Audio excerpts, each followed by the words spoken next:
Welcome grade 10s. We are starting with our practical assessment task. So we're looking at the document which is in your workbook, and you probably have seen this document. There are quite a few pages that we have to look at. The document consists of all these pages that you will see here, and you can find these pages right there in your workbook as I explained it. It has grid pages and it has a few blank pages as well. So that is what the entire PAT is all about. So until you get to that point over there. So please find those pages in your PAT so that we can actually go and experience what the PAT is all about. So here we have engineering, graphics and design. The guidelines for the practical assessment task grade 10. What you need to keep in mind is that the PAT counts towards 25% year result. That is combined with your paper 1 and your paper 2, which is 25% and 25, gives you 75%, and then the remainder of 25% comes from your course drawings and your tests and exams which you have written throughout the course of the year. So 25% for the SBA, which is your test and your exams and your course drawings, 25% for your PAT, and then 25 for paper 1, 25 for paper 2, which gives you 100%. If you translate the 25% into marks, then it means that the PAT equates to 100 marks, which it will be marked out of. So it's very important for you to do the PAT really well and to attain the best mark possible. It is a lengthy process, but it's quite simple. So if we look at the PAT, you will find that there is a scenario which we need to explore, and I want to zoom for a moment into this specific scenario to see what the PAT is all about. Remember, the PAT is a culmination of all your hard work which you have done throughout the year, all the knowledge and the skills that you have attained, and now you need to exhibit that into this particular PAT. So if we take a brief look at what the scenario is all about, they speak about your client has requested your expertise regarding the conversion of his garage into a 2-bedroom apartment. So we're going to look at the garage in a moment. The structure consists of a garage. There is a work area on the northern side, and there is a laundry room on the eastern side. You are not allowed to expand, very importantly, you're not allowed to expand the existing structure, but you are required to insert more windows, close off all the roll-up doors in front, and then you need to convert the laundry room into a bathroom with shower, toilet and basin. Remember that the bedroom should be a large bedroom that has enough space to fit in a king-size bed, a built-in cupboards. The kitchen must include adequate floor and wall mounting cabinets, a sink, stove and a standard refrigerator. The kitchen, living room area and dining room all together must be an open plan with a table to seat at least 4 people. An open plan is the section of the kitchen, living room and dining room area which have not been divided by a wall. So you will see an open space. Maybe there will be a cupboard that basically separates the different areas between the kitchen and the living room / dining room. The scale has not been given.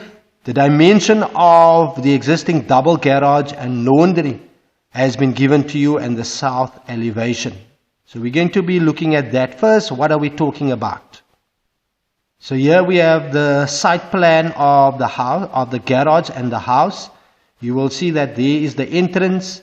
This is the north direction symbol, and once you have entered the entrance gate and you are here in the new parking area, you will find that that's the double garage. Your car will be parked in here. The owner will exit his car and exit through this door into the main house. Of course, if he wants to do his laundry, he's going to be doing it in that little space here. So that is the site plan. If you zoom in on this specific garage section, you will find that is the garage. There are the walls, and remember the walls here would be to a scale of 1:50, which is slightly short of 5 millimeters.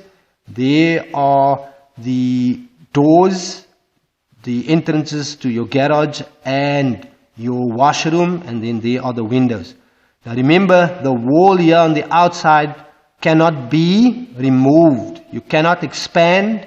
So everything that you need to do must be inside. So you got to convert this to a 2-bedroom apartment. And you got to open this wall and put a door in here so that that becomes a bathroom area. These roll-up doors you may close down, and you might even put windows in there. All the windows, you can insert more windows, you can change where the entrance and exit points are.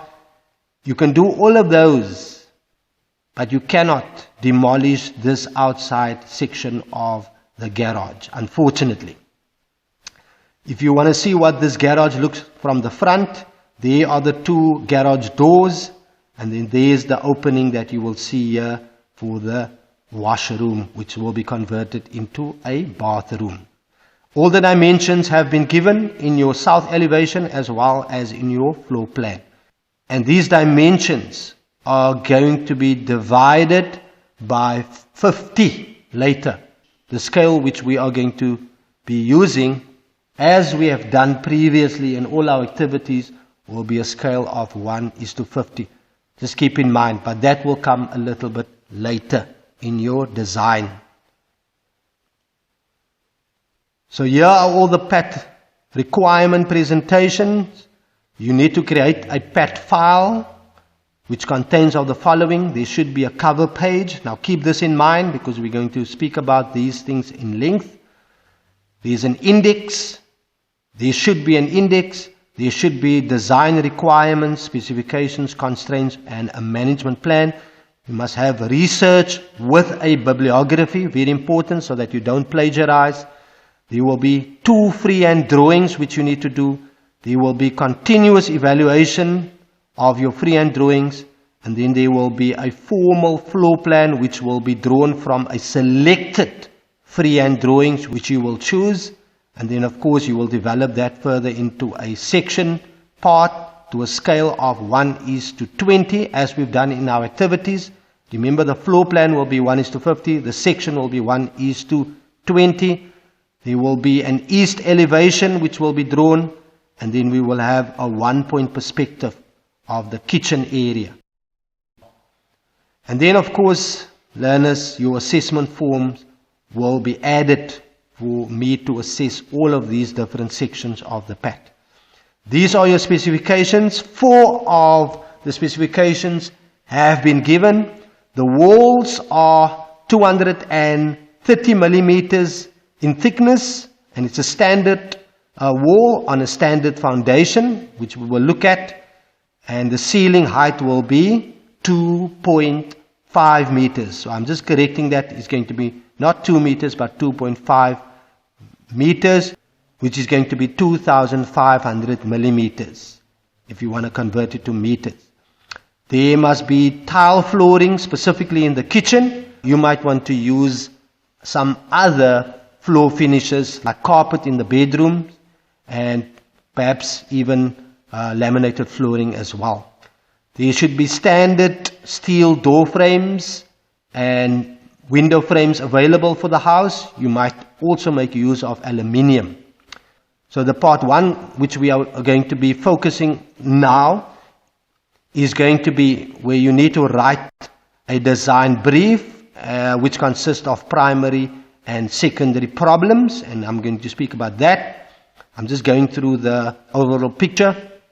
There must be 6 specifications which focuses on your walls, your windows, your doors, your ceiling information, and some other information as well.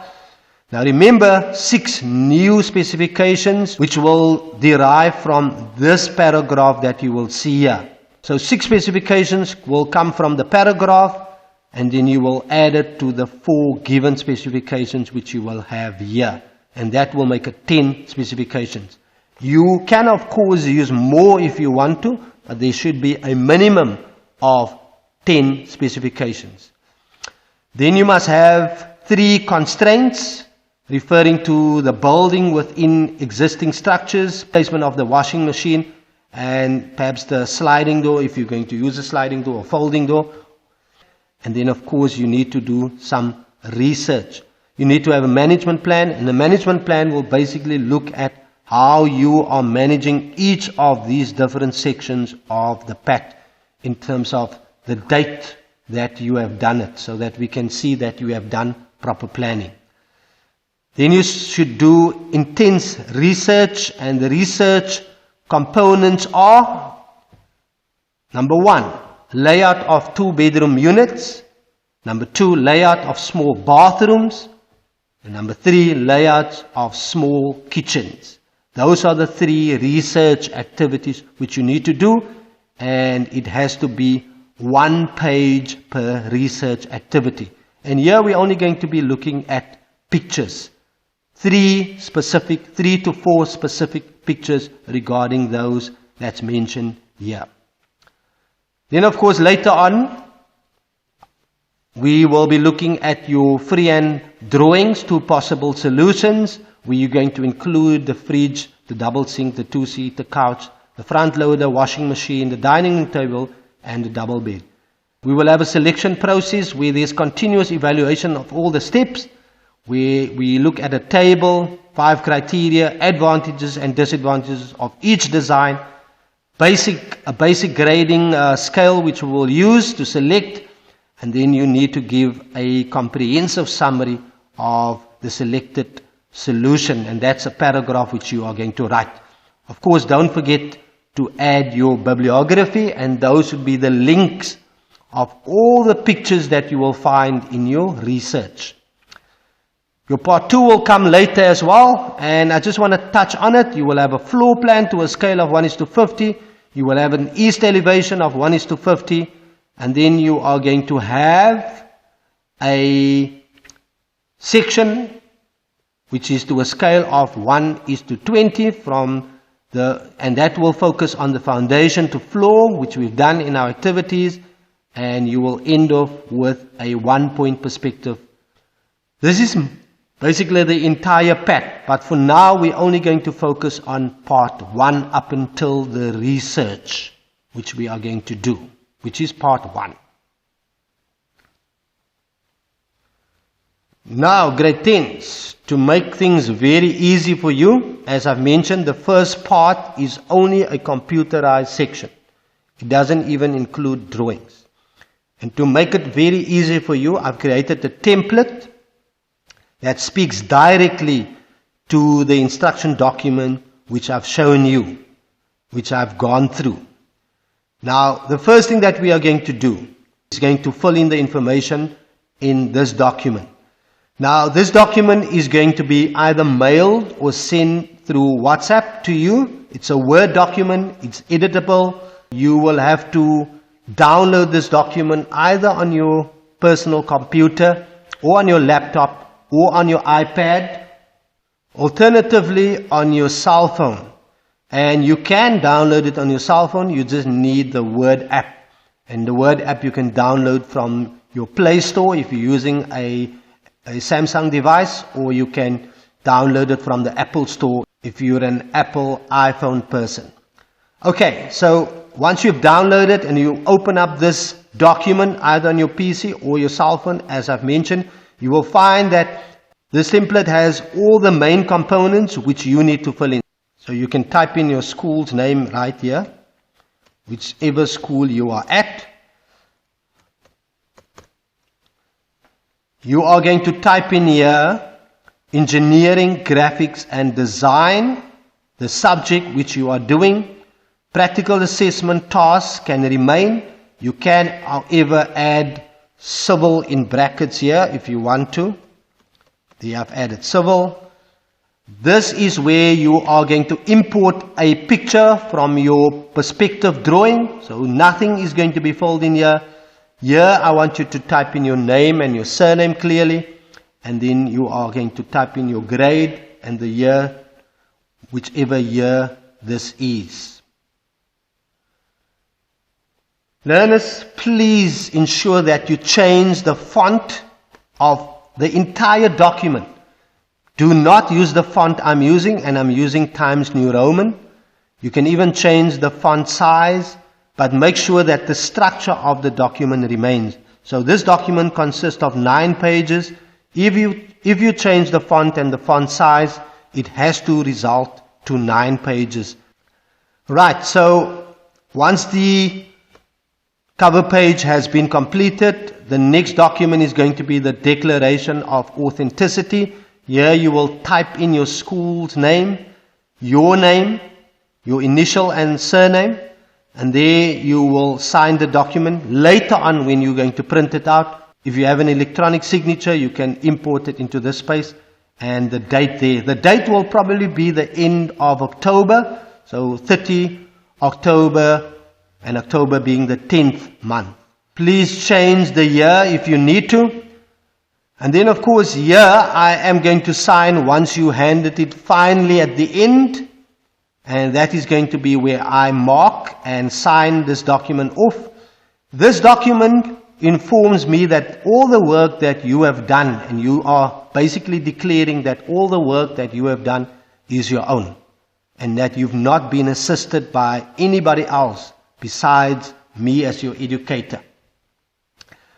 Right, then page number 3 is your index and management plan. This is what I spoke about earlier on. That gives you the entire subheadings of all the pack components.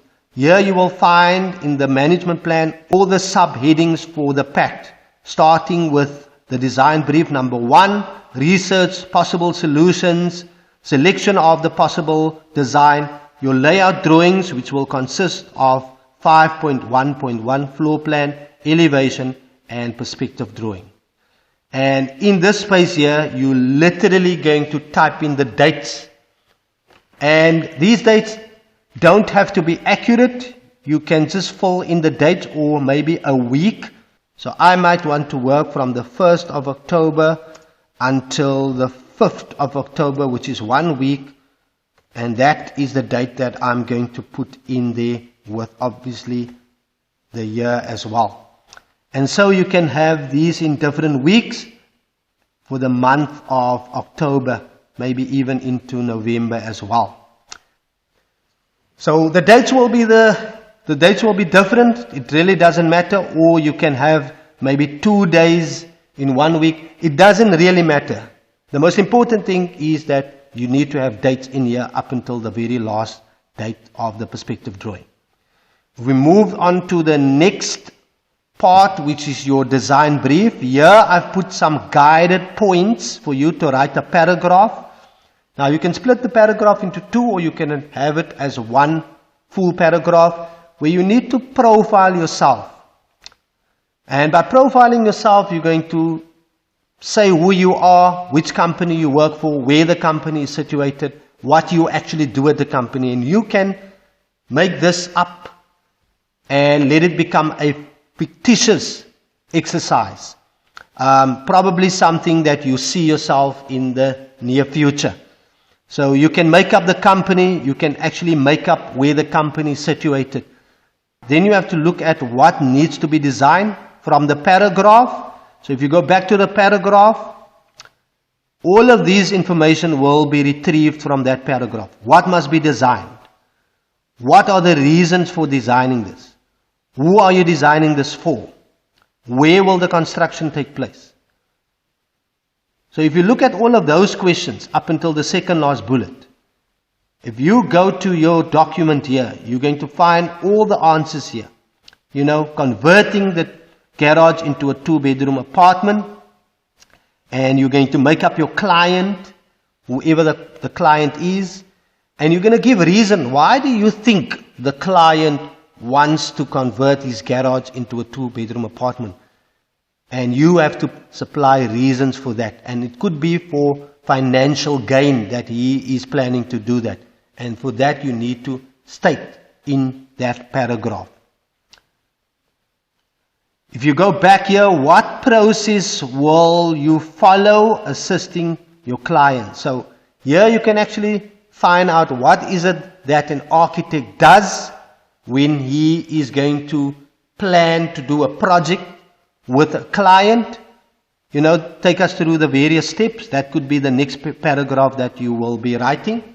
So the first paragraph could be this up until the second last bulleted point, until the second last bulleted point, and then you can write another paragraph explaining the process of you assisting your client. Right, then you are going to be looking at specifications and constraints, and these are bulleted points which you need to put down. So you can take some of the existing ones. Now remember, the existing ones would be the 4 that we spoke about. So you're going to copy these 4 first, and then you're going to have additional 6 or more. So you can take each room. For example, you can take the bedroom and you can state what should be in the bedroom. So you should state in the bedroom that it should be large enough and that there will be a king-size bed fitted into the bedroom, and that there should be built-in cupboards, all in bulleted format. So you can have perhaps about 3 specifications for your bedroom. You can look at the kitchen area, where there should be adequate floor and wall-mounted cabinets, a sink, stove, and standard refrigerator as another specification. You could also speak about the open plan living room, dining room area. And if you want to have additional things in your kitchen, besides the ones that are specified here, 1 or 2 items extra, that is also allowed. Then you can talk about your bathroom area, what should be in your bathroom, a shower, a toilet, and a hand wash basin. So those are all the specifications that you can put down in bulleted format under your specifications and constraints. Now, 3 constraints. You need to look at those things that limit your options. So if we look at things that limit your options in here, which will be that you're not allowed to expand the existing structure. So you can move things around like the doors and the windows and add extra, but you're not allowed to expand. Then you can also look at the fact that it has to be a single story. You can also look at that it has to be a 2-bedroom. Not a 1-bedroom, not a 3, but a 2-bedroom apartment. So those are all constraints that you can add in under the constraints and specifications section as well. That will all add up to 13 to 15 constraints and specifications under that heading.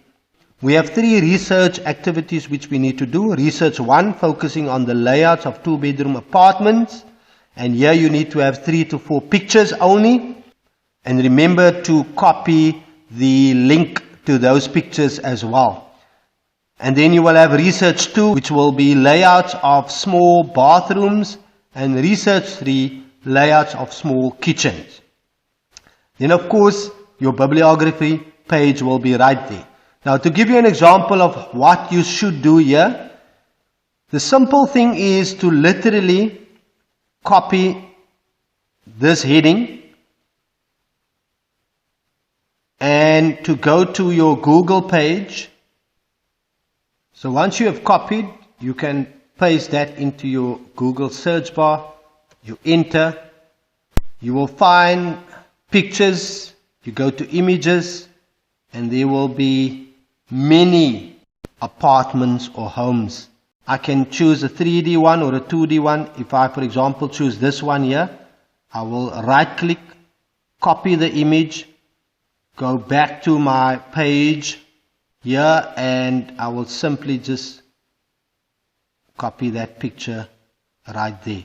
This will give you an idea of what to design when it comes to your formal freehand designs which you need to do. If you go back to your search engine, you can have another one, for example. Maybe you want to have a shape like this, where you're going to copy 2-bedroom apartments, or you can choose one of those. Doesn't matter which one. You will copy the image, you will go back to your document, and you are going to paste that document right there. And of course you can make it bigger. So that must be there. 4 pictures of each of these must be pasted. Remember, this now moves down, so you are simply going to make sure that the heading is right on top again by eliminating the unnecessary space. Now once you've done your 4 pictures, do not forget, learners, to actually go to the top part of your search bar, click on the highlighted section, right click, and then you copy that link. And that link you are simply going to put into your pad under the bibliography section, where you're going to just paste it there, enter, and there is your link. Now you have cleared yourself of plagiarism. And all the pictures that you will find, you will have to put the link down. So if you have pictures of layout small kitchens, and you have pictures of small bathrooms, that is where you are going to post the link. And that is the first part that we are going to be dealing with. Learners, I hope it's clear what you need to do. There is going to be another page added here, which I just need to ensure that it's back where it's supposed to be, which is your selection. But this is going to come a little bit later, after we've done our 2 designs, and we need to select one of the 2 designs, and we're going to use this format. And here you will be writing a paragraph later stating all the reasons for your selection. Learners, please keep in mind that if you are going to write your paragraph here, you may delete this after you've written the paragraph, so that the paragraph is in this space over here. These are simply just guiding points. That wraps the first part. I hope you're going to find much enjoyment out of it. Please save your work with a file name of EGD, PAT 2000 and whatever it may be. And your name, very important, your name, and keep it somewhere safe. I would prefer that you even email it to yourself so that it is in a cloud space. So that's where we're going to leave it for now. When we return, we will look at our 2 designs of our 2-bedroom apartment.